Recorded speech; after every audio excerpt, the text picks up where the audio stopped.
Omicidio nella Movida di Palermo, 21enne ucciso con un colpo in testa. Cercava di fermare una rissa.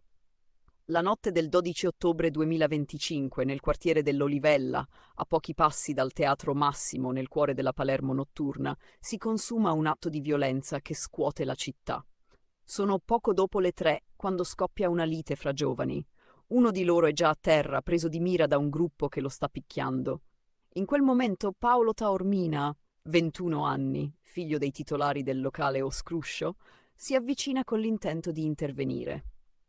Lo fa probabilmente da esterno alla rissa, non come protagonista, ma come chi spera che la situazione si plachi. Secondo la ricostruzione più diffusa, Paolo riesce apparentemente a frenare gli animi, forse dividendo gli aggressori o proteggendo la vittima. Ma quando sembra che la tensione si stia assottigliando, qualcuno estrae una pistola e spara un colpo ravvicinato alla fronte del giovane. È un attimo. Il proiettile è mortale, Paolo cade agonizzante. Intanto il gruppo si dilegua, probabilmente su degli scooter.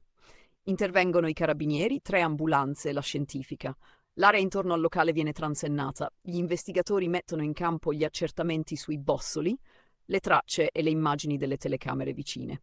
Il fatto che sia il locale di famiglia rende la vicenda più intrisa di contraddizioni. Alcune versioni suggeriscono che il luogo del pestaggio e della lite sia molto vicino agli spazi all'aperto del locale, tavolini, sedie, passo di persone. Ma non è ancora chiaro se l'aggressione abbia avuto origine dentro l'area del locale di fronte o semplicemente nei pressi.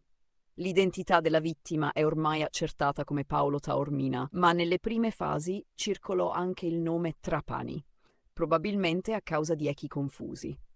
Per ora non emergono dichiarazioni ufficiali dettagliate da parte della procura o dei carabinieri che spieghino chi ha materialmente premuto il grilletto, da quale angolazione, con quale calibro esatto e con quale piano di fuga. Non è chiaro se l'arma fosse di piccolo calibro, 7,65 oppure altro, né il percorso compiuto dagli autori. Gli inquirenti stanno cercando testimoni ancora, visionando i filmati delle videocamere della zona, controllando eventuali tracce lasciate, scarpe, vestiti, frammenti, schegge, bossoli.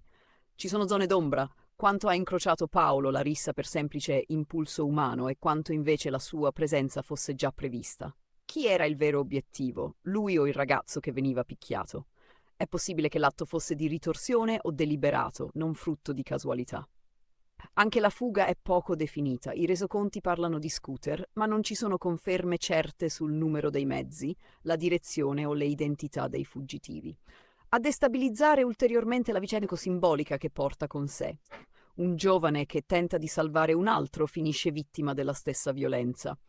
Si inserisce in un tipo di narrazione che la cronaca italiana ha visto troppe volte, dove il gesto altruistico viene punito con la morte.